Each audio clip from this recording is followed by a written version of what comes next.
جیسے کہ جو مزاج ہوتا ہے انسان کا اپنا، مزاج کے برخلاف کوئی چیز دیکھے، یا قانون فطرت جو فطرت کا قانون ہے، قانون فطرت کے خلاف کوئی چیز، معمولات کے برخلاف کوئی چیز ہمیں نظر آتی ہے جو تعجب خیز ہوتی ہے، جو ہم کو حیرت میں ڈال دیتی ہے، اسے خرق عادات کہتے ہیں۔ یعنی وہ چیزیں جو حیران کر دیں انسان کو، وہ 7 طرح کی ہے۔ پہلا ایک ہے معجزہ، دوسرا ہے ارحاس، یہ لفظ پہلی بار شاید آپ سن رہے ہوں گے، ارحاس۔ تیسرا آتا ہے احانت، چوتھا ایک لفظ ہے استدراج، پانچواں ہے سحر، اور چھٹا ہے معاونت، اور ساتواں ہے کرامت۔ تو یہ چیزیں اگر ہم کو معلوم ہو تو ہم گمراہی کی طرف جانے سے بچ سکتے ہیں۔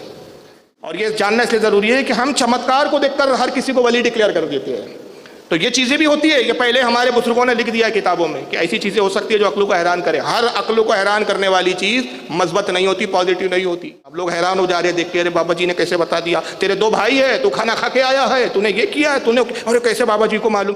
تو بھئی آپ کو چونکنے کی ضرورت نہیں ہے، مائل ایمان ہے، ہم کو پہلے ہی بتا دیا گیا، ہمیں ہمارے ائمہ نے، ہمارے بزرگوں نے بتا دیا کہ اسے استدراج کہتے ہیں۔ یہ کافر سے بھی کبھی کبھی ظاہر ہو جاتا ہے۔ عام مسلمان اگرچہ فاسق ہی ہو، داڑھی منڈا ہے، نماز نہیں پڑھتا ہے، مسلمان کلمے کا اقرار کرتا ہے، اللہ رسول پر ایمان ہے، کبھی کبھار کچھ ایسی چیز اس سے ظاہر ہو جاتی کہ عقلوں کو حیران کر دیتی ہے، پھر ہمارے یہاں بیوقوف لوگ یہی کرتے ہیں کہ اس کو بابا ماننا شروع کر دیتے ہیں۔ چونکہ علم کی کمی ہے، ہمیں نہیں معلوم کہ صاحب ولی بغیر شریعت کے پابندی کے کوئی بن ہی نہیں سکتا۔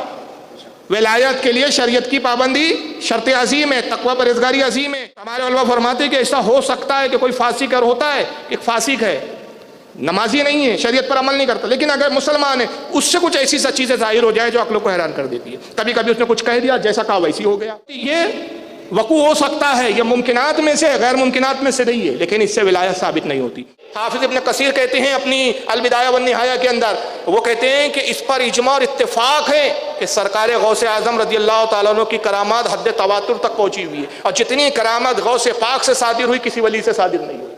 سب سے پڑھ کر آپ سے کرامتیں صادر ہوئی، جلدوں کی جلد اور کتابوں کی کتابیں علماء نے آپ کی کرامتوں پر لکھی، اس لیے کہ آپ ولیوں کے سردار ہیں۔ لیکن خود کیا فرماتے ہیں غوث اعظم؟ آپ کی کتاب فتح الغیب، اس میں فرماتے ہیں کہ عزیز کرامت مت دیکھ، استقامت دیکھ۔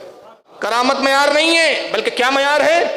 استقامت۔ استقامت یعنی شریعت کی پابندی۔ کرامت کی بنیاد پر کسی کو ولی مت سمجھ جب تک یہ نہ دیکھ لے کہ وہ رسول اللہ کی شریعت کا پابند ہے ہی نہیں۔ اے عزیز کرامت نہ دیکھ، استقامت دیکھ۔ چند باتیں ذہن نشین کرنا بہت ضروری ہے، اور یہ جاننا ضروری ہے کہ در حقیقت اختیارات ہوتے کیا ہیں، اللہ تعالیٰ کنہیں یہ عطا کرتا ہے، اور اس کی تعریف کیا ہے۔ کبھی اس کو کرامت کہا جاتا ہے، کبھی معجزہ کہا جاتا ہے، اس کے اور بھی نام ہے، میں آگے انشاءاللہ اس پر گفتگو کروں گا۔ تو سب سے پہلے آپ کو یہ جاننا چاہیے کہ ہماری اپنی جو زندگی ہے اس میں ہم بہت بار خرق عادات ایسی چیزیں دیکھتے ہیں اور ایسی چیزیں سنتے ہیں کہ جو ہمیں حیرت میں مبتلا کر دیتی ہے۔ یہ ایک اردو زبان کا اور یہ عربی زبان میں بھی مستعمل ہے یہ جملہ خرق عادات، اور اس کی جمع ہوتی ہے خوارق عادات۔ خرق عادات، عادت، اور خوارق عادات، یہ اس کی جمع ہے۔ خرق عادات یا خوارق عادات کس کو کہا جاتا ہے؟ تو جیسے کہ جو مزاج ہوتا ہے انسان کا اپنا، مزاج کے برخلاف کوئی چیز دیکھے، یا قانون فطرت جو فطرت کا قانون ہے، اس قانون فطرت کے خلاف کوئی چیز، معمولات کے برخلاف کوئی چیز ہمیں نظر آتی ہے جو تعجب خیز ہوتی ہے، جو ہم کو حیرت میں ڈال دیتی ہے۔ فطرتاً ایسا ہوتا نہیں ہے، لیکن اس کے برعکس کوئی چیز ہمیں اچانک نظر آ جائے، یا اچانک ہم کسی ایسی چیز کے بارے میں سن لیں جو عادات کے خلاف ہو، معمولات کے خلاف ہو، فطرت کے خلاف ہو، طبیعت کے خلاف ہو، مزاج کے خلاف ہو، تو ایسی چیزوں کا جب وقوع ہوتا ہے یا ایسی چیزیں ظاہر ہوتی ہے تو اسے خرق عادات کہتے ہیں۔ اب خرق عادات 7 قسم کے ہوتے ہیں، جس کو ہمارے ائمہ اور علماء نے 7 چیزوں پہ اس کو تقسیم کیا ہے، یعنی وہ چیزیں جو حیران کر دیں انسان کو، وہ 7 طرح کی ہے۔ اس میں پہلا آتا ہے معجزہ۔ معجزہ آپ نے بارہ سنا ہے کہ بھئی پیغمبر کا یہ معجزہ ہے، نبی کا یہ معجزہ ہے، فلاں نبی کا یہ معجزہ ہے، یہ لفظ اکثر سنتے ہیں۔ پھر ایک لفظ آتا ہے کرامت، اور اس کی جمع ہے کرامات، یہ بھی آپ سنتے ہیں۔ لیکن اب 2-3 چیزیں ہیں وہ جو عام طور پہ سننے میں نہیں آتی ہے، یا تو اس کو علماء ہی جانتے ہیں، عوام الناس اس سے بہت کم واقف ہے، یا اہل علم یا اہل خواص جو مطالعہ کرتے ہیں وہ ان چیزوں کو جانتے ہیں۔ خرق عادات یعنی جو انسان کو کی عقل کو حیران کر دے، اس کو 7 قسموں میں 7 اقسام میں علماء نے اس کو تقسیم کیا ہے۔ پہلا ایک ہے معجزہ، دوسرا ہے ارحاس، یہ لفظ پہلی بار شاید آپ سن رہے ہوں گے، ارحاس۔ تیسرا آتا ہے احانت، چوتھا ایک لفظ ہے استدراج، پانچواں ہے سحر، اور چھٹا ہے معاونت، اور ساتواں ہے کرامت۔ اب اس کی آپ تعریف جان لیں تو یہ چیزیں اگر ہم کو معلوم ہو تو ہم گمراہی کی طرف جانے سے بچ سکتے ہیں۔ معجزہ اصل میں کسے کہتے ہیں؟ انبیاء کرام سے کچھ ایسی چیزیں جو صادر ہوئی کہ جو فطرت کے خلاف ہو، کہ فطرت میں وہ چیزیں ہوتی نہیں ہیں، اچانک وہ ایسی چیز واقع ہو جائے، ایسی چیز کا وقوع ہو جائے کہ جو انسان کی عقلوں کو حیران کر دے اور عقل اس کا جواب لانے سے قاصر ہو، اس کو معجزہ کہتے ہیں۔ لیکن معجزے کو اس وقت معجزہ کہا جاتا ہے کہ جب کسی نبی سے اس وقت یہ ظاہر ہوتا ہے کہ جب وہ اعلان نبوت کر چکا ہے، اس کی نبوت ظاہر ہو چکی ہے، اس نے اپنے نبوت کا اعلان کر دیا کہ میں نبی ہوں، اللہ کا پیغمبر ہوں، اور پھر اپنی پیغمبری اور اپنے انبیاء ہونے کے ثبوت میں وہ کچھ ایسی چیزیں ظاہر کرتا ہے کہ جو عقلوں کو حیران کر دیتی ہے، اس کو معجزات کہتے ہیں۔ اللہ تعالیٰ نے انبیاء کرام کو، ہر نبی کو کوئی نہ کوئی معجزہ عطا کیا ہے۔ ایسا کوئی نبی نہیں ہے کہ جس کو کوئی نہ کوئی معجزہ نہ دیا گیا ہو۔ جن انبیاء کرام کے قرآن عظیم میں بیانات آئے ہیں ان کے چند معجزوں کا بھی ذکر ہے، اور جس قدر میں معجزوں کے ذکر ہے یہ بہت کم ہے، انبیاء اس سے زیادہ معجزات رکھتے تھے۔ جیسا کہ قرآن عظیم میں اگر آپ دیکھیں تو موسیٰ علیہ السلام کا ذکر آیا ہے، تو حضرت موسیٰ کے معجزے کا ذکر قرآن کرتا ہے۔ ایک یہ کہ آپ کو عصا کا ایک معجزہ اللہ نے عطا کیا، ایک عصا یعنی ایک لاٹھی۔ ایک ایسا معجزہ تھا حضرت عیسیٰ علیہ السلام کا یہ عصا کہ جب آپ دشمنوں کے مقابلے میں جاتے پھینک دیتے، وہ عصا سانپ بن جاتا تھا، اژدھا بن جاتا تھا۔ جادوگروں سے جب مقابلہ ہوا، آپ کے زمانے کا بادشاہ فرعون ہے جس نے خدائی دعویٰ کیا، آپ نے اس کو سمجھایا تو اس نے حضرت موسیٰ علیہ السلام کو ہلاک کرنے کے لیے اور نقصان پہنچانے کے لیے جادوگروں کو بلوایا۔ جادوگروں نے اپنے اپنے لاٹھیاں پھینکی، سانپ بن گئی۔ لیکن جب موسیٰ علیہ السلام نے اپنا عصا پھینکا تو وہ اتنا بڑا اژدھا بنا کہ اس نے سارے سانپوں کو نگل لیا۔ تو یہ موسیٰ علیہ السلام کا معجزہ، یہ عقل کو حیران کر دیتا ہے، یہ فطرت کے خلاف ہے، اس کا جواب عقل لانے سے قاصر ہے۔ آپ اور ہم کوئی بھی لاٹھی پھینکے کبھی سانپ نہیں بنتی ہو۔ تو یہ فطرت کے خلاف، عقل کے خلاف، قانون کے خلاف، طبیعت کے خلاف، مشاہدے کے خلاف یہ جو چیزیں وقوع ہوتی ہیں انبیاء سے، اس کو معجزہ کہتے ہیں۔ پھر ایک اور معجزہ تھا حضرت موسیٰ کا ید بیضا۔ یہ معجزہ اللہ نے یہ عطا کیا کہ آپ اپنا سیدھا ہاتھ جو ہے بغل میں ایسا ڈالتے اور جب باہر نکالتے تو آپ کا ہاتھ سورج کی طرح روشن ہوتا اور اس سے روشنی پھوٹنے لگتی، اور اتنی روشنی نکلتی کہ آنکھیں چندیا جاتی، کوئی اس روشنی سے مقابلہ نہیں کر سکتا، اس سے آنکھ نہیں ملا سکتا تھا۔ یہ ایک معجزہ تھا جس کو قرآن نے ید بیضا کہا۔ اسی طرح آئیے آپ حضرت داؤد علیہ السلام، یہ بھی پیغمبر گزرے ہیں، اللہ تعالیٰ نے ان کو زبور کتاب عطا کی اور ان کو ایک لحن کا معجزہ عطا کیا۔ لحن یعنی خوبصورت آواز، ایسی آواز کہ روئے زمین پر نہ اس سے پہلے مخلوق میں کسی کی ایسی آواز ہوئی اور نہ اب قیامت تک ہوگی۔ آقا فرماتے ہیں کہ دنیا میں جتنے بھی اچھے لحن والے، اچھی آواز والے ہیں، اب اس میں آپ نعت خواں لے لیں، گلوکار لے لیں، جتنی بھی اچھی آواز رکھنے والے ہیں، سب داؤد علیہ السلام کی آواز کا ایک ذرہ ہے جو ان میں تقسیم کیا گیا ہے۔ تو داؤد علیہ السلام کی آواز کا کیا عالم تھا، جب زبور کی تلاوت کرتے ہیں تو آسمان کے پرندے اڑتے ہوئے وہیں ٹھہر جاتے تھے، معلق ہو جاتے تھے، نہ زمین پہ گرتے ہیں نہ آگے بڑھتے۔ یہ ایک معجزہ تھا کہ جانور اور پرندے اس کو سن کر میں ہو جائیں، اس آواز میں ڈوب جائیں، اپنی فطرت اور اپنی طبیعت کے خلاف جہاں ہیں وہیں رک جائیں۔ لیکن اس معجزے میں یہ بھی ایک معجزہ ہے کہ آواز سن کر تو وہ اس آواز کی دلکشی پر فدا ہو گئے، لیکن وہ رک گئے ہیں تو نہ گر رہے ہیں نہ آگے بڑھ رہے ہیں۔ جبکہ کوئی شے رکتی ہے تو گر جایا کرتی ہے، یہ بھی ایک معجزہ تھا ان کا۔ یہاں تک کہ آپ دریا کے کنارے جاتے ہو، جب زبور کو بہترین آواز میں تلاوت کرتے، قرأت کرتے آپ زبور کی، تو دریا کا پانی ٹھہر جاتا تھا۔ اندازہ لگائیے کہ آواز میں کتنی دلکشی ہوں گی، کتنی چاشنی ہوں گی، کتنی مٹھاس ہوں گی۔ ایک یہ معجزہ تھا حضرت داؤد کا۔ دوسرا معجزہ اللہ تعالیٰ نے یہ عطا کیا تھا کہ آپ کے ہاتھ میں لوہا موم کی طرح ہو جاتا تھا۔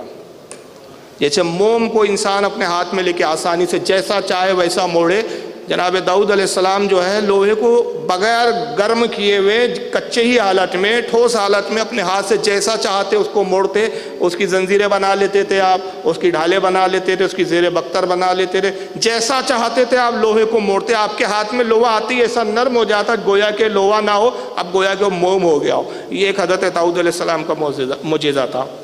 حضرت سلیمان علیہ السلام بھی پیغمبر گزرے، قرآن عظیم نے ان کے بھی معجزہ کا ذکر کیا، یہ کہ اللہ تعالیٰ نے ایک تخت عطا کیا ان کو، جس کو بہت سارے جنات لے کے اڑتے تھے، اور رفتار کا یہ عالم تھا کہ جتنی دیر میں انسان پلک جھپکائے اتنی دیر میں وہ تخت مشرق سے مغرب میں پہنچا دیتے تھے، یہ رفتار تھی تخت کی۔ دوسرا یہ کہ تمام روئے زمین کے جانوروں، نباتات، کیڑے مکوڑے، حتیٰ کہ وہ جراثیم جو ہماری نگاہوں سے نظر نہیں آتے، حضرت سلیمان ان کو دیکھتے بھی تھے، ان سے گفتگو بھی کرتے تھے، اور تمام مخلوق کی زبانیں آپ کو اللہ نے عطا فرمائی تھی۔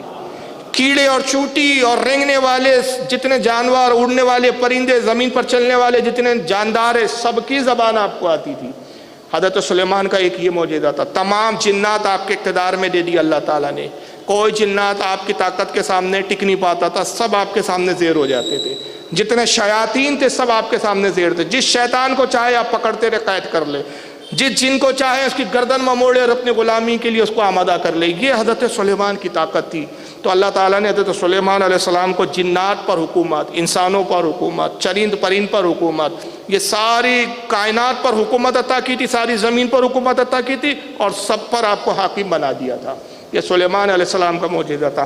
اسی طرح حضرت عیسیٰ علیہ السلام کا ذکر قرآن میں آتا ہے کہ حضرت عیسیٰ علیہ السلام کو بھی اللہ نے معجزات عطا کیے۔ ان میں یہ تھا کہ آپ مادر ذات نابینا کو بینا فرما دیتے تھے، اپنا دست مبارک، اپنا مبارک ہاتھ اس کی آنکھوں پہ رکھتے، پیدائشی اندھا ہو اس کی آنکھیں آ جایا کرتی تھی۔ کوڑی کو چھوتے، کوڑی اور زکام زدہ آدمی جس کو جزام ہو جائے اور جو کوڑ میں مبتلا ہو، آپ کے چھونے سے اس کو شفا ہو جایا کرتی تھی۔ یہاں تک کہ یہ قرآن عظیم بیان کرتا ہے کہ آپ مردوں کو جلا دیا کرتے تھے۔ جب کسی مردے کو آپ کو جلانا مقصود ہوتا، اس مردے کے قریب جاتے اور کہتے قم باذن اللہ، اللہ کے حکم سے زندہ ہو جا، تو آپ کے آواز لگاتے ہی مردے میں جان پڑ جاتی اور وہ زندہ ہو جایا کرتا تھا۔ آپ اندھوں کو بینا کرتے، بیماروں کو شفا دیتے اور مردوں کو جلا دیا کرتے تھے۔ یہ جناب حضرت عیسیٰ علیہ السلام کا معجزہ تھا۔ اور پھر جب ہمارے نبی پاک صلی اللہ تعالی وسلم کو اللہ نے مبعوث کیا، جتنے معجزات تمام انبیاء کو عطا کیے، سارے معجزات اپنے حبیب کو دیے، بلکہ اس سے بڑھ کر اپنے حبیب کو معجزات عطا کیے۔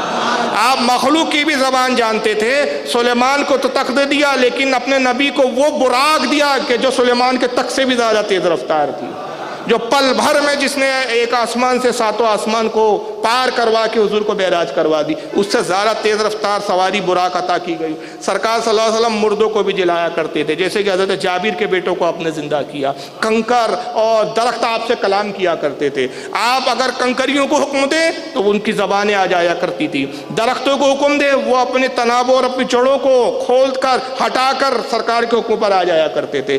پانی سے کلام کرے تو پانی آپ سے گفتگو کرتا تھا۔ کائنات کی ہر شے کی آپ زبان جانتے تھے، حتیٰ کہ آقا فرماتے میں اس پتھر کو بھی اچھی طرح سے جانتا ہوں کہ جب میں ابو طالب اپنے چچا کی انگلی پکڑ کے مکہ کی وادیوں میں گھومتا تھا اور اس پتھر کے قریب سے گزرتا، ابھی میں نے اعلان نبوت نہیں کیا تھا، مگر وہ دیکھ کر مجھے کہتا الصلاۃ والسلام علیک یا رسول اللہ، الصلاۃ والسلام علیک یا نبی اللہ، مجھے وہ سلام بھیجتا۔ میں اس پتھر کو آج بھی جانتا ہوں اور پہچانتا ہوں۔ تو پتھر آپ سے کلام کرتے تھے، کہ آپ کا معجزہ تھا۔ سب سے بڑھ کر یہ کہ جتنے انبیاء کرام تھے ان کے معجزات زمین پر تھے، زمین پر ان کے معجزات اثر انداز ہوتے تھے، لیکن ہمارے آقا کی شان یہ تھی کہ انگلی کا اشارہ کریں تو چاند کے ٹکڑے فرما دے۔ آسمانوں میں بھی آپ کے معجزے کی دھوم تھی، اور اشارہ فرمائے تو ڈوبا ہوا سورج پلٹا دیں، یہ آپ کے معجزے کی شان تھی۔ تو رسول اللہ کو بہت بڑھ کر اللہ تعالیٰ نے معجزہ عطا کیا۔ تو معجزہ وہ ہوتا ہے جو نبی اعلان نبوت کے بعد ظاہر کرتا ہے۔ پھر ایک آتا ہے ارحاس، میں نے کہا ارحاس وہ ہوتا ہے کہ اعلان نبوت سے پہلے جو ایسی چیزیں وقوع ہوتی ہیں انبیاء کرام سے جو عقل کو حیران کر دے، تو اس کو معجزہ نہیں کہتے، اس کو ارحاس کہتے ہیں۔ جیسے کہ حضور صلی اللہ علیہ وسلم کی اگر آپ بات کریں، اعلان نبوت سے پہلے بھی آپ سے بہت ساری ایسی چیزیں ظاہر ہوئی، جیسے مثال کے طور پہ آپ کا پیدا ہونے کے بعد ہی کلام کرنا اور یہ کہنا رب حبلی امتی رب حبلی امتی، یہ آپ کا یہ جو نبوت سے پہلے کا عمل ہے، اس کو ارحاس کہا جاتا ہے۔ حضور صلی اللہ تعالی وسلم کے وسیلے سے اہل عرب دعا کرتے بارش ہو جایا کرتی تھی، یہ حضور صلی اللہ علیہ وسلم کا اعلان نبوت سے پہلے کا عمل تھا، اس کو احراز کہا جاتا ہے۔ تو جس قدر بھی انبیاء اکرام، حضرت موسیٰ کا بھی آپ دیکھیں کہ آپ نے اعلان نبوت سے پہلے ایک قطبی کو جو فرعون کی قوم میں سے تھا اس کو ایک تماچا مارا، ہلکا سا تماچا مارا، لیکن یہ معجزہ تھا کہ نبی کی مار کی شدت کا یہ عالم تھا کہ ایک ہی تماچے میں مر گیا اور اس کی روح قبض ہو گئی۔ تو اعلان نبوت سے پہلے جو چیزیں انبیاء اکرام سے خرق عادات کے طور پر وقوع ہوتی ہے، عقل کو جو حیران کر دیتی ہے، اس کو ارہاس کہا جاتا ہے۔ پھر ایک ہوتا ہے احانت۔ احانت یہ ہوتا ہے کہ کوئی جھوٹا ہو، کذاب ہو، بدماش اور شریر ہو، لیکن وہ نبوت کا اعلان کر دے، اور اس سے بھی کچھ ایسی چیزیں ظاہر ہوتی ہیں جو عقلوں کو حیران کر دیتی ہے، لیکن ہوتا یہ حقیقت میں کہ وہ معجزہ نہیں ہوتا، وہ اعراض بھی نہیں ہوتا، بلکہ اس سے جو کچھ ظاہر ہوتی ہے جھوٹے نبوت کے دعوے دار سے، وہ نقصان دہ چیز ہوتی ہے، وہ لوگوں کو فائدہ نہیں دیتی۔ لیکن خرق عادات، فطرت کے خلاف، قانون فطرت کے خلاف، اس سے بھی چیزیں ظاہر ہوتی ہے۔ جیسا کہ اس تعلق سے اگر آپ دیکھیں مسلمہ قذاب، اس نے رسول اللہ کے زمانے میں ہی نبوت کا جھوٹا دعویٰ کیا، پہلے حضور پر ایمان لایا، بعد میں اپنے علاقے میں پہنچا یمن میں، اور جا کے اس نے کہہ دیا کہ میں بھی پیغمبر ہوں، جبریل میرے پاس آئے اور جبریل نے پیغام دیا کہ میں محمد کی پیغمبری میں ان کا شریک ہوں معاذ اللہ۔ تو بہرحال اللہ کے نبی نے اس کے قتل کا حکم دیا۔ اب اس کی قوم جب اس پہ ایمان لانے کے لیے اس کے قریب آتی ہے اور کہتی ہے کہ بھائی انبیاء کے تو معجزے ہوتے ہیں، نبی معجزے دکھاتے ہیں، تمہارا معجزہ کیا ہے؟ تو کہتا کہو کیا کرنا ہے بتاؤ۔ تو وہ بخار زدہ کسی شخص کو، بیمار کو لاتے اور کہتے کہ اس کے لیے دعا کر کہ اس کا بخار ٹھیک ہو جائے، سر پہ ہاتھ رکھتا اور دعا کرتا ہو کہ اللہ اس کا بخار ٹھیک ہو جائے، لیکن اس کے برعکس ہوتا یہ ہے کہ بخار والا آدمی مر جاتا۔ اس کے پاس کانے لائے جاتے جو ایک آنکھ کے اندھے ہوتے، یا ایسے لوگ لائے جاتے جو ترچھا دیکھتے، کہتے کہ بھائی دعا کرو اس کی آنکھیں درست ہو جائے، ایک آنکھ کا اندھا ہے اس کی ایک آنکھ بینا ہو جائے، وہ دعا کرتا دونوں آنکھ سے اندھا ہو جاتا۔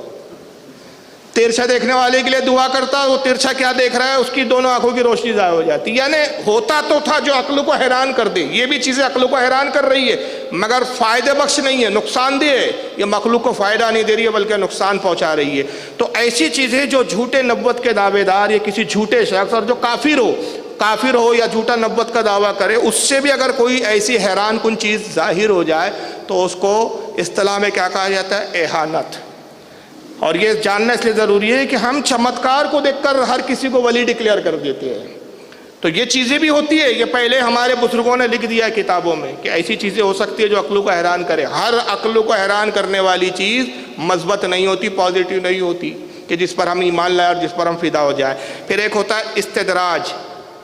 استدراج کس کو کہتے ہیں؟ کہ کسی کافر سے بلا اختیار، اس کا اختیار نہیں لیکن کچھ ایسی چیز ظاہر ہو جائے جو عقل کو حیران کر دے۔ اگر اس کی میں مثال دوں، آج کے زمانے میں تو ایک بابا جی گھوم رہے ہیں جو کاغذ نکالتے پھر رہے، بھوشیہ بتاتے پھر رہے ہیں، آپ کو نام بھی معلوم ہے، میں نام لینا مناسب نہیں سمجھتا۔ اب لوگ حیران ہو جا رہے ہیں دیکھ کے، ارے بابا جی نے کیسے بتا دیا، تیرے 2 بھائی ہے، تو کھانا کھا کے آیا ہے، تو نے یہ کیا ہے، تو نے، ارے کیسے بابا جی کو معلوم؟ تو بھئی آپ کو چونکنے کی ضرورت نہیں، ہم اہل ایمان ہیں، ہم کو پہلے ہی بتا دیا گیا، ہمیں ہمارے ائمہ نے، ہمارے بزرگوں نے بتا دیا کہ اسے استدراج کہتے ہیں۔ یہ کافر سے بھی کبھی کبھی ظاہر ہو جاتا ہے۔ یہ عقل کو حیران کرنے والی چیزیں ہوتی ہیں، لیکن ایمان نہ ہو تو یہ دلیل نہیں بنتی، نہ یہ معجزہ کی کیٹیگری میں آتی ہے، نہ کرامت کی کیٹیگری میں آتی ہے۔ اعلیٰ حضرت فاضل بریلوی الملفوظ کے اندر جلد نمبر 4 ہے، حصہ نمبر 4 اور صفحہ نمبر اس کا 328 ہے۔ اسی طرح تفسیر روح البیان میں علامہ اسماعیل حقی نے بھی اس کو لکھا ہے۔ بہت سارے محدثین اور بہت سارے مفسرین نے اپنی کتابوں میں اس کو نقل کیا ہے کہ استدراج جو ہوتا ہے، کافر سے جو حیران کو چیزیں ظاہر ہو جائے، یہ چیزیں نمرود کے پاس بھی تھی۔ نمرود نے خدائی دعویٰ کیا، کس بنیاد پہ کیا؟ نتیجہ یہ ہوا یہ اس کے ساتھ اصل میں شیطان نے اس کے ساتھ یہ کھیل کھیلا کہ اس کے محل میں ایک باغ تھا محل سے لگا ہوا، اور باغ میں ایک بڑا عجیب و غریب قسم کا درخت تھا۔ جب گرمی کے دن ہوتے تو محل کے اندر جو دربار ہوتا تھا اس میں لوگوں کے لیے تھوڑی تکلیف ہوتی، گرمی ہوتی۔ اب اس زمانے پنکھے اور اے سی کا تو انتظام اتنا تھا ہی نہیں مطلب اس وقت تو یہ نمرود کیا کرتا؟ اعلان ہوتا کہ صاحب دربار جو ہے وہ باغ میں منعقد کیا جائے گا، تو اس درخت کے نیچے تخت لگایا جاتا، نمرود آ کے بیٹھ جاتا، پھر لوگ آنا شروع ہوتے، جیسے جیسے لوگ جمع ہوتے وہ درخت کی شاخیں خود بخود بڑھتے جاتی، جتنے لوگ دھوپ میں آتے وہ شاخیں بڑھتی اور سب پہ سایہ کرتے جاتی، سب چھاؤں میں آنے لگتے، یہاں تک کہ علماء فرماتے ہیں کہ 1,00,000 لوگ بھی جمع ہو جائیں تو سب پر وہ درخت کی شاخیں پھیل جاتی تھی۔ 1,00,000 لوگوں پہ وہ درخت سایہ کر دیتا تھا، مگر ایک عجیب بات تھی کہ 1,00,000 پر جیسی ایک زیادہ ہو جائے، 1,00,000 ایک جیسی ہوا، درخت سکڑ جاتا تھا، سب کے سب دھوپ میں آ جاتے تھے۔ تو نمرود یہ دیکھ کے سمجھتا تھا یہ سب میری پاور ہے، یہ میری طاقت ہے، اس لیے میں خدا ہوں۔ ایک چیز اس کے پاس اور تھی نمرود کے پاس، وہ کیا تھی؟ وہ بڑی عجیب و غریب تھی کہ کبھی نمرود بیماری نہیں پڑا، اس کی عمر تقریباً 900 سال کے قریب ہوئی، کبھی بیماری نہیں ہوا، سر میں درد نہیں ہوا کبھی، اس کے بخار نہیں آیا کبھی، اس کو زکام نہیں ہوا۔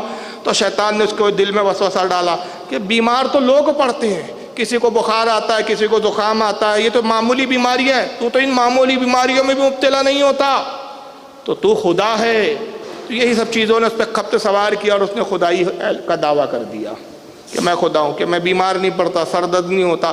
لیکن اللہ تعالیٰ نے جب اس کو ذلیل کرنا چاہا تو اس کی اوقات ایسی بتائے گی کہ ایک مچھر ناک سے گھسا، دماغ میں بیٹھ گیا، اب سر درد کے سوا اور کچھ ہو ہی نہیں رہا ہے، صرف سر درد ہو رہا ہے۔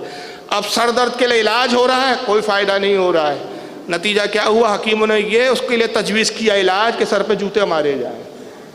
جس کے دربار میں لوگ گفتگو کرنے کے لیے ڈرا کرتے تھے، بات کرنے کے لیے ہچکچاتے تھے، زبانیں لڑکھڑایا جاتی تھی، جس کے روب اور دبدبے کا یہ عالم تھا، اور رب تبارک و تعالیٰ نے ایسا ذلیل فرمایا ایک لنگڑے مچھر کے ذریعے، مچھر بھی ایک پیر کا لنگڑا تھا جو ناک سے گھسا دماغ میں جا کے بیٹھ گیا، اور جب وہ مچھر کل بلاتا سر میں درد ہوتا، تو حکیموں نے کہا علاج یہ کہ جوتے مارو۔ تو اس نے قانون بنا دیا کہ جو بھی دربار میں آئے اب جھک کر سلام نہ کرے بلکہ 2 جوتے مارے۔ اب لوگ آتے ہیں سلام نہیں کرتے ہیں بلکہ آتے ہیں بادشاہ نمرود جی حضور حاضر ہوں، اور پھر 2 جوتے مارتے، اس کو تھوڑا سکون ملتا۔ اور جب جوتے مارنا روک دیا جاتا تو وہ مچھر پھر کل بلاتا، تو پھر اس کے سر میں درد ہونا شروع ہو جاتا۔ تو جب جوتے پڑتے تو سکون ملتا، اور جب جوتے نہیں پڑتے تو یہ بے چین ہو جاتا ہے، یہاں تک کہ چند دن اسی تکلیف میں زندہ رہا اور آخر میں مر کر جہنم میں سدھارا پھر۔ تو یہ دیکھیے اس سے بھی یہ چیزیں ظاہر ہوئی کہ بیمار کبھی نہیں ہوا، سر میں درد کبھی نہیں ہوا، بخار کبھی نہیں ہوا۔ محل میں اور اس کے باغ میں کیسا درخت ہے، اس کے باغ میں کیسا درخت کہ جس کے سائے میں 1,00,000 لوگ بھی آ جائیں تو وہ درخت سب پہ سایہ کر لے۔ اسی طرح فرعون کے پاس بھی استدراج تھا۔ عقل کو حیران کرنے والی چیز کیا تھی؟ یہ دریائے نیل سے سحر کرنے کے لیے نکلتا، جب کنارے کنارے چلتا دریائے نیل کے تو دریا کا پانی اس کے ساتھ چلتا، اس کی رفتار میں ہو جاتا، یہ جس رفتار میں چلتا اس رفتار میں دریا کے پانی کی روانگی چلتی، اور یہ جب رک جاتا تو دریا کا پانی بھی ٹھہر جاتا۔ تو اس پر خف سوار ہو کے دیکھو دریا میری مرضی سے چلتا ہے، میں چلتا ہوں تو دریا کا پانی اسی سمت میں بہتا ہے، اگر یہ الٹی سمت چلنے لگتا ہے تو دریا کا پانی بھی الٹی سمت ہو جاتا۔ یہ چیز جو اس پہ خف سوار کیا کہ یہ میں خدا ہوں، یہ میری طاقت ہے جس کی وجہ سے یہ پانی چلتا ہے۔ اور دوسری بات یہ تھی فرعون کی ایک عجیب و غریب کہ خوب کھاتا تھا، 5 ٹائم روزانہ کھاتا تھا، 5 ٹائم، عام طور پہ انسان 3 ٹائم کھاتا ہے، 5 ٹائم ڈٹ کے کھاتا تھا، اور 40 دن میں ایک بار پخانے کو جاتا تھا۔ تو اس پر بھی اس کے ایک خط سوار ہوا کہ دیکھو میں 40 دن میں ایک ہی بار جاتا ہوں، لوگ تو روز جاتے ہیں صاحب، میں کھاتا ہوں لیکن یہ کھانا کہاں جاتا ہے پتہ نہیں، تو میں خدا ہوں کہ مجھے یہ سب چیزوں کی حاجت نہیں پڑتی۔ مگر اللہ نے پھر اس کو بھی جب ذلیل کرنا چاہا تو نتیجہ یہ ہوا کہ جب موسیٰ علیہ السلام گئے اس کو سمجھانے کے لیے تو اس نے موسیٰ کو دھمکایا اور کہا کہ موسیٰ تو نبی، اس کی کیا دلیل ہے؟ تو جناب موسیٰ علیہ السلام نے اپنا معجزہ ظاہر کیا۔ اب معجزہ کیا ظاہر کیا؟ آپ نے اپنا عصا پھینکا، عصا اژدہا میں تبدیل ہوا، اور اس نے جب منہ پھاڑا تو اوپر کا جبڑا محل کی چھت پر تھا اور نیچے کا جبڑا محل کی تہہ میں تھا، اور صاحب وہ اژدہا کہہ رہا تھا کہ موسیٰ پر ایمان لا ورنہ بھی محل سمیت تجھے نگل دیتا ہوں۔ تو اس نے جان بچانے کے لیے برائے مجبوری کہا کہ موسیٰ اس سانپ کو ہٹاؤ اور مجھے کچھ سوچنے کی مہلت دو۔ یہاں تک کہ علماء کہتے ہیں کہ اس اژدہا کو دیکھ کر اس پر ایسا خوف و ہراس قائم ہوا کہ عالم یہ تھا کہ 5 ٹائم کھاتا تھا، 40 دن میں ایک بار جاتا تھا، اب عالم یہ ہوا کہ کھانا ایک ٹائم مشکل سے کھاتا اور دن بھر میں 40 بار پکانے کو جاتا تھا۔ معاملہ ہی اس کا برعکس ہو گیا، ایسا خوف اور ہراس اس پر قائم ہوا۔ تو بتانے کا مقصد یہ ہے کہ اگر آپ دیکھیں تو اس طرح کافروں سے بھی بہت ساری چیزیں ایسی ظاہر ہو جاتی ہے جو عقلوں کو حیران کر دیتے ہیں۔ جادوگر سامری کے بارے میں قرآن میں ذکر آتا ہے کہ اس نے سونے کا بچھڑا بنایا اور اس نے حضرت جبریل علیہ السلام کو دیکھ لیا، اس نے اپنی نگاہوں سے اپنے جادو کے زور پر، اور جبریل علیہ السلام کے گھوڑے کے ٹاپو کی جہاں پر گرد تھی وہ گرد کو اٹھا کے جب بچھڑے پہ ڈالا، بچھڑے میں جان آ گئی، بچھڑا گفتگو کرنے لگا۔ تو لوگوں نے اس کو جانا کہ یہ بھی کوئی پہنچا ہوا آدمی ہے۔ تو کافر بھی کبھی کبھی عقلوں کو حیران کرنے والی چیزیں کر دیتا ہے، اور آپ کیا ہر بار نہیں سنتے؟ ہزاروں بار آپ نے سنا ہے کہ جے پال جوگی خواجہ غریب نواز سے مقابلہ کرنے آیا تھا، کفر کی حالت میں تھا، لیکن اس کے پاس بھی ایک چمتکار تھا۔ کیا تھا چمتکار؟ یہ تھا کہ اس نے اپنی جب جوتی اور کھڑاؤ پھینکا تو وہ آسمان میں بلند ہو گئی، وہ خود آسمان میں بلند ہوا، اور جب اتنی بلند ہوا کہ نگاہوں سے اجل ہو گیا تو سرکار غریب نواز نے اپنی کھڑاؤ نکال کر پھینکا، اور آپ کی کھڑاؤ نے اس کے سر پر جب وار کیا تو زمین پر گر پڑتا ہے۔ تو یہ بھی آپ نے سنا ہے نا کہ جے پال جوگی آسمانوں میں اڑ جاتا تھا۔ تو ایسے کئی آپ کو کافروں کے واقعات مل جائیں گے کہ جو عقل کو حیران کرنے والے کام ان سے بھی سرزد ہو جاتے ہیں۔ اس کو استدراج کہتے ہیں۔ کیا کہتے ہیں اس کو؟ استدراج۔ اس کے بعد ہوتا ہے ایک سحر۔ سحر آپ نے لفظ سنا ہوگا، ابھی ذہن نہیں جا رہا ہوگا۔ سحر کہتے ہیں جادو کو۔ جادو یعنی کچھ ایسے منتر پڑتا ہے آدمی ایک عجیب و غریب، جو سننے میں عجیب و غریب لگتے ہیں، جس کے کوئی معنی سمجھ میں نہیں آتے، کوئی میننگ نہیں نکلتا، جس کا معنی کوئی پلے نہیں پڑتے، لیکن ان منتروں کا، ان الفاظوں کا اثر یہ ہوتا ہے کہ انسان پریشان ہو جاتا ہے۔ کالے جادو کیے جاتے ہیں، لوگوں کو ہلاکان اور پریشان جادو کے بل پر کر دیا جاتا ہے۔ جادو کے بل پر لوگ دولت بھی حاصل کر لیتے ہیں، جادو کے بل پر جناتوں کو اور شیاطین کو قبضے میں کر لیتے ہیں۔ تو یہ چیز بھی وقوع ہوتی ہے، سحر بھی ہوتا ہے، جادو بھی ہوتا ہے۔ یہ بھی ایک علم ہے۔ تو یہ بھی علم جو ہے یہ بھی ایک قسم کا ہے، لیکن کسی کو اگر آپ جادو کرتا ہوا دیکھیں تو ولی نہیں ہو سکتا، پیغمبر نہیں ہو سکتا، کیونکہ یہ معجزہ نہیں ہے، کرامت نہیں ہے۔ اس کے بعد ایک ہوتا ہے معاونت۔ اب یہ معاونت کیا ہوتا ہے کہ عام مسلمان اگرچہ فاسقی ہو، داڑھی منڈا ہے، نماز نہیں پڑھتا ہے، مسلمان کلمے کا اقرار کرتا ہے، اللہ رسول پر ایمان ہے، کبھی کبھار کچھ ایسی چیز اس سے ظاہر ہو جاتی کہ عقلوں کو حیران کر دیتی ہے، پھر ہمارے یہاں بیوقوف لوگ یہی کرتے ہیں کہ اس کو باوا ماننا شروع کر دیتے ہیں۔ چونکہ علم کی کمی ہے تو ہمیں نہیں معلوم کہ صاحب ولی بغیر شریعت کے پابندی کے کوئی بن ہی نہیں سکتا۔ ولایت کے لیے شریعت کی پابندی شرط عظیم ہے، تقوی پرہیزگاری عظیم ہے۔ تو ہمارے علماء فرماتے ہیں کہ ایسا ہو سکتا ہے کہ کوئی فاسق ہے، اور ہوتا ہے کہ ایک فاسق ہے، نمازی نہیں ہے، شریعت پر عمل نہیں کرتا، لیکن اگر مسلمان ہے اس سے کچھ ایسی سا چیزیں ظاہر ہو جائے جو عقلوں کو حیران کر دیتی ہے۔ کبھی کبھی اس نے کچھ کہہ دیا، جیسا کہا ویسی ہو گیا۔ تو کئی بار ہوتا ہے نا، ہم دیکھتے ہیں کہ بھئی ہمارے اعتراف میں ہی ہمارے دوست احباب میں ایسے لوگ ہیں جو شرعاً جو ہے فاسق ہے، داڑھی نہیں ہے، جن کو نماز کی پابندی نہیں ہے، مگر انہوں نے کچھ کہہ دیا، وہ بات پوری ہو گئی، تو ہم کہتے ہیں نا یار یہ بھی کچھ، تو بھی بولتا ہوں نا میں بھی کچھ پہنچا ہوا ہوں کہ نہیں۔ بھائی صاحب آپ پہنچے ہوئے نہیں ہیں، اس کو کہتے ہیں معاونت۔ اس سے آپ کی ولایت ثابت نہیں ہوتی، یہ وقوع ہو سکتا ہے، یہ ممکنات میں سے، غیر ممکنات میں سے نہیں ہے، لیکن اس سے ولایت ثابت نہیں ہوتی۔ اب اس کا ساتویں چیز آتی ہے، وہ ہے کرامت۔ اب سوال یہ پیدا ہوتا ہے کہ بھائی استدراج بھی ہو سکتا ہے، معاونت بھی ہو سکتا ہے، جادو بھی ہو سکتا ہے، تو پھر ہم امتیاز کیسے کریں کہ بھائی یہ کرامت ہے کہ ان میں سے کوئی چیز ہے؟ تو یہ ہے کہ سب سے پہلے کرامت کی تعریف کے لیے دیکھا جائے گا کہ جس سے یہ ظاہر ہو رہا وہ صاحب ایمان ہے۔ اب صاحب ایمان ہے، اب پھر بھی عقلوں کو حیران کرنے والی چیز آ رہی ہے، تو اب اس کو ہم کرامت نہیں کہیں گے، پہلے دیکھیں گے کہ یہ شریعت کا پابند ہے یا نہیں۔ اگر شریعت کا پابند نہیں ہے تو ہم کہیں گے یہ کرامت اس سے ظاہر نہیں ہے، بلکہ یہ معاونت اس سے ظاہر ہوئی ہے۔ اور اگر خدا نہ خواستہ ایمان والا بھی نہیں ہے تو ہم کہیں گے یہ استدراج ہے۔ خیر اس زمانے میں تو ابھی جھوٹے نبوت کے دعوے دار کوئی نظر نہیں آتے فی الحال، لیکن کفاروں سے بھی کچھ عقلوں کو حیران کرنے والی چیزیں نظر آتی ہے۔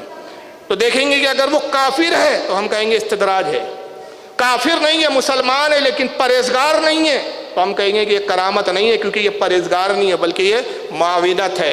اب کرامت کب مانی جائیں گی؟ کہ سامنے والا ولایت اس کی مسلم ہو، تقوی ہو، پرہیزگاری ہو، اور اس کی ولایت پر عوام کا نہیں، جاہلوں کا نہیں، بلکہ علماء اور اہل علم کا اتفاق ہو، جس کو اہل علم بھی کہتے ہو کہ یہ اللہ کا ولی ہے۔ ورنہ ایسا نہیں، آج کل تو عوام کا ایسا ہے کہ کوئی سٹے کا نمبر دے رہا ہے تو وہ بھی بابا صاحب ہے ہمارے یہاں۔ تو عوام کا اتفاق کسی کی ولایت کو ثابت نہیں کرتا۔ ولی اسے کہا جاتا ہے کہ جو شریعت کا پابند ہو، دین پر کامل ہو، ایمان اس کا پختہ اور مکمل ہو، اور ایمان کامل پر وہ استقامت رکھتا ہو، شریعت کی پابندی رکھتا ہو، تقوی اور پرہیزگاری سے اس کی اعمال وابستہ ہو، اور اس کے بعد پھر اس کے کچھ ایسی چیز ظاہر ہو جائے جو عقلوں کو حیران کر دے، تب کہا جاتا ہے کہ یہ کرامت ہے۔ اس لیے کہ شیخ سعدی رحمۃ اللہ علیہ فرماتے ہیں کہ اگر شریعت پر عمل نہیں ہے اور کچھ عقل کو حیران کرنے والی چیز ظاہر ہو جائے تو اس کو کرامت مت کہو، بلکہ کیا کہتے ہیں شیخ سعدی؟ محال است سعدی کے راہ صفا تو وہ رفت جز بر پے مصطفیٰ، کہتے ہیں کہ اے سعدی یہ ناممکن ہے کہ کوئی تصوف کے راستے پر چلے، کوئی ولایت کے راستے پر چلے اور وہ ولی ہو، نہیں، وہ اس وقت تک ولی نہیں ہو سکتا کہ جب تک وہ مصطفیٰ صلی اللہ علیہ وسلم کے نقش قدم پر نہ چلے، جب تک آپ کی پیروی نہ کرے وہ تصوف میں قدم رکھنے والا نہیں ہو سکتا، وہ ولی نہیں ہو سکتا، اس کی ولایت کو نہیں مانا جائے گا۔ پھر آگے کہتے ہیں خلاف پیمبر کسیرا گزید کہ ہرگز با منزل نہ خواہید رسید، یعنی کہ جس نے پیغمبر کے خلاف راستہ اختیار کیا، پیغمبر کے خلاف چلتا ہے، پیغمبر کے خلاف ورزی کرتا ہے، وہ ہرگز کبھی بھی منزل مقصود تک نہیں پہنچ پائیں گا۔ شیخ سعدی فرماتے ہیں کہ ولایت کے لیے پہلے دیکھا جائے گا کہ رسول اللہ صلی اللہ علیہ وسلم کی سنت پر عمل پیرا ہے یا نہیں۔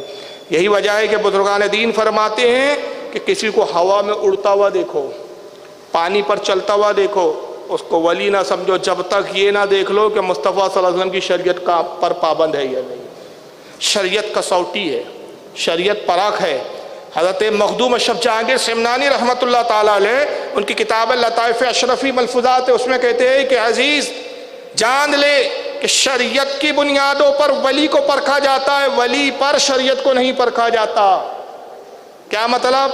بھئی ہمارے حضرت ایسا کرتے اس لیے جائز ہے؟ جی نہیں، آپ کے حضرت کا کوئی عمل حجت نہیں ہے، شریعت کے مطابق کرتے ہیں تو یہ جائز، یہ ہے درست، پھر ولی ہے، پھر پرہیزگار ہے، پھر سب کچھ ہے۔ اور اگر شریعت پر ان کا عمل نہیں ہے تو ان کا کوئی بھی عمل جو شریعت کے خلاف ہو وہ حجت و دلیل نہیں بن سکتا۔ تو مخدوم اشرف سمنانی کیا فرماتے؟ بڑی پیاری بات کہی کہ شریعت پر ولی کو پرکھا جائے گا، شریعت کسوٹی ہے، اس کسوٹی کی بنیاد پہ دیکھا جائے گا کہ شریعت کا پابند ہے یعنی شریعت کا پابند ہے تو ولی ہے۔ فرماتے کہ ولی پر شریعت کو نہیں پرکھا جائے گا کہ ولی صاحب اس لیے کرتے تو یہ شریعت ہے، نہیں، ولی کا عمل شریعت نہیں ہوتا، ولی کو بھی شریعت پر عمل کرنا ضروری ہے، اس کے بغیر اس کو بھی چارہ کار نہیں ہے۔ لیکن اب سوال یہ ہوتا ہے کہ کیا صرف ولی کے لیے کرامت ہی معیار ہوتی ہے؟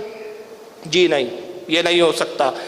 حضرت غوث اعظم جو سب سے بڑھ کر صاحب کرامات اولیاء میں، اس لیے کہ آپ ولیوں کے سردار ہیں، اس پر اجماع ہے اہل سنت کا، حتیٰ کہ جو متشدد بدعقیدہ وہابیوں کے بھی بہت بڑے پیشوا رہے، جن کے بھی عقیدوں میں فساد تھا، جیسے کہ عبدالحلیم ابن تیمیہ، اس نے مجموع الفتاوی میں لکھا، اس کا شاگرد ابن حافظ ابن کثیر، حافظ ابن کثیر کے بارے میں ہم بدعقیدگی کا حکم تو نہیں لگاتے، البتہ ہم خاموش رہتے ہیں اور ان کے ان اقوالوں کو ہم قبول کر لیتے جو اہل سنت کے مطابق ہے اور ان کو ہم سنی ہی جانتے۔ حافظ ابن کثیر کہتے ہیں اپنی البدایہ والنہایہ کے اندر، وہ کہتے ہیں کہ اس پر اجماع اور اتفاق ہے کہ سرکار غوث اعظم رضی اللہ تعالیٰ عنہ کی کرامات حد تواتر تک پہنچی ہوئی ہے، اور جتنی کرامت غوث پاک سے صادر ہوئی کسی ولی سے صادر نہیں ہوئی، سب سے بڑھ کر آپ سے کرامتیں صادر ہوئی، جلدوں کی جلد اور کتابوں کی کتابیں علماء نے آپ کی کرامتوں پر لکھی، اس لیے کہ آپ ولیوں کے سردار ہیں۔ لیکن خود کیا فرماتے ہیں غوث اعظم؟ آپ کی کتاب فتح الغیب، اس میں فرماتے ہیں کہ عزیز کرامت مت دیکھ، استقامت دیکھ۔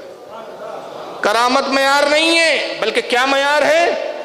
استقامت۔ استقامت یعنی شریعت کی پابندی۔ کرامت کی بنیاد پر کسی کو ولی مت سمجھ جب تک یہ نہ دیکھ لے کہ وہ رسول اللہ کی شریعت کا پابند ہے، یعنی اے عزیز کرامت نہ دیکھ، استقامت دیکھ۔ یہی وجہ ہے کہ اب اگر کسی سے ایسی چیز ظاہر ہو جائے کہ جو عقل کو حیران کر دے تو اس وقت تک اس کو کرامت ہم نہیں مانیں گے جب تک یہ نہ دیکھ لے کہ جس سے چیز ظاہر ہو رہی ہے وہ شریعت کا پابند ہے یا نہیں۔ اور اگر شریعت کا پابند نہیں ہے، اگر کافر ہے تو ہم اس کو بزرگ نہیں مان لیں گے، اس کو باور ولی نہیں کہہ دیں گے۔ ہم کو بتا دیا ہمارے علماء نے کہ اگر عقل کو حیران کرنے والی چیز ظاہر ہو رہی ہے اور ایمان نہیں ہے تو یہ استدراج کہا جاتا ہے، اس سے اس کا ولی ہونا اور اس کا اللہ کی طرف سے اس کو اختیار ملنا اس سے ثابت نہیں ہوتا۔ کوئی فاسق شخص ہے، مسلمان ہے اور فاسق ہے، اس سے کوئی عجیب و غریب چیز ظاہر ہو جائے تو ہمارے علماء نے بتا دیا کہ اس کی بنیاد پر بھی اس کو ولی نہیں کہا جائے گا، کیونکہ فاسق سے بھی کچھ چیزیں ایسی ظاہر ہو سکتی ہے۔ جب دیکھیں گے کہ شریعت کا بھی پابند ہے، مصطفیٰ صلی اللہ علیہ وسلم کی شریعت کا احترام کرتا ہے، اب کوئی چیز عقل کو حیران کرنے والی اس سے وقوع اور ظاہر ہو رہی ہے، تب ہم کہیں گے کہ ہاں یہ اللہ کا ولی ہے اور اس سے کرامت کا صدور ہوا ہے۔ لیکن